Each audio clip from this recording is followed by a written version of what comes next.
welcome back to my channel. Tuni khua he reaction video kan bol ki dihin. Chu lap zoi khong sai na sa tusim abang ni seizamang sungdim to moinu ki genin atho chu in vet yu hin. Che based on true story hin. Seimin len titele ngong nu amani tusim hi an tho hin tun video che vet sana anani te.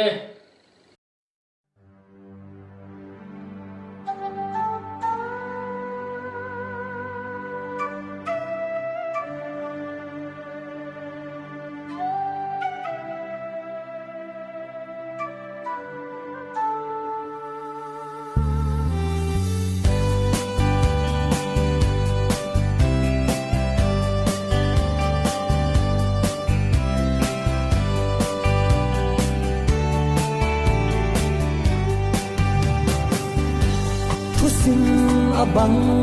ni kahin ho hi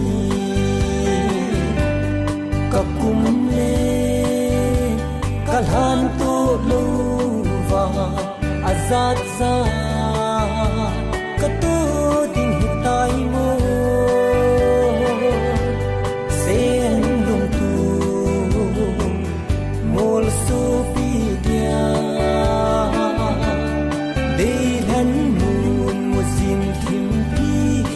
Sota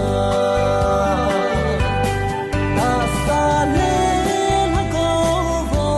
ki khan ki dia nei phal ham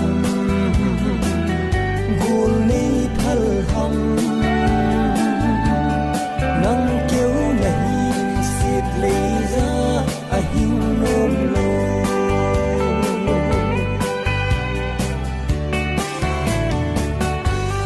dang ka sai mong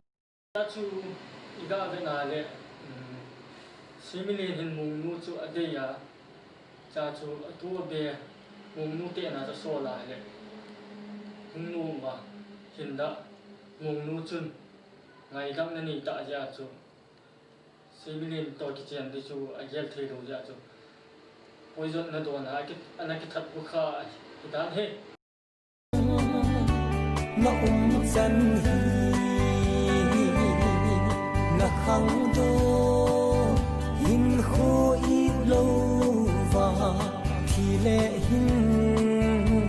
nan he jeng hi tai mo sang go pia zalai thang sa kei keu hi lo mitin lung adong ni asa le ko vo ki khan ki dia nei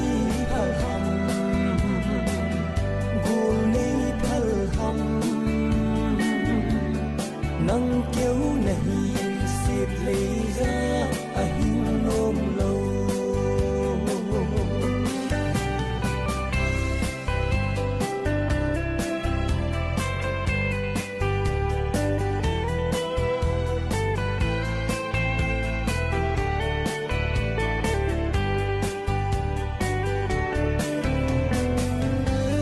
dân man khói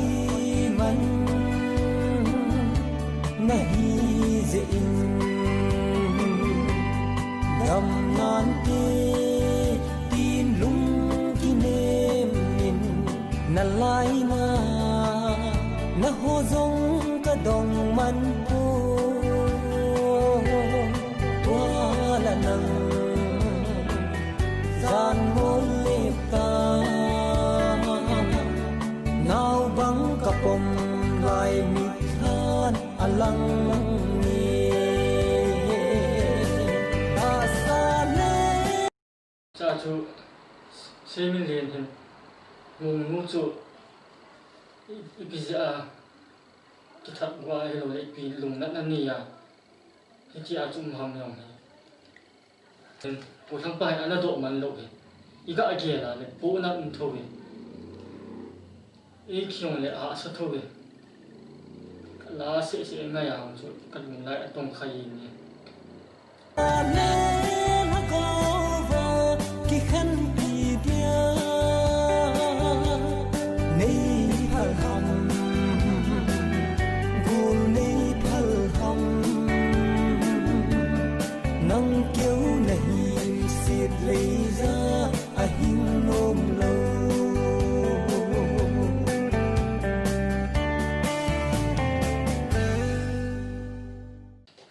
chen chun ke chain a tho hoyong a thim the in vet lum ma ma yin a layong ani yin a layong chu mi lung lai ga tong kha the hin pu na thowe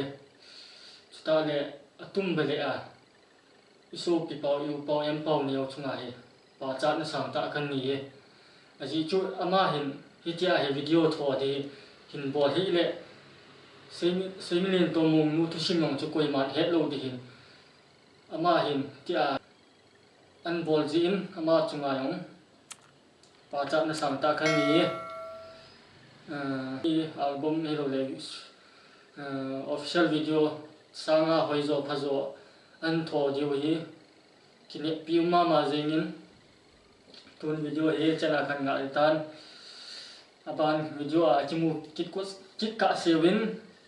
an dam si sewo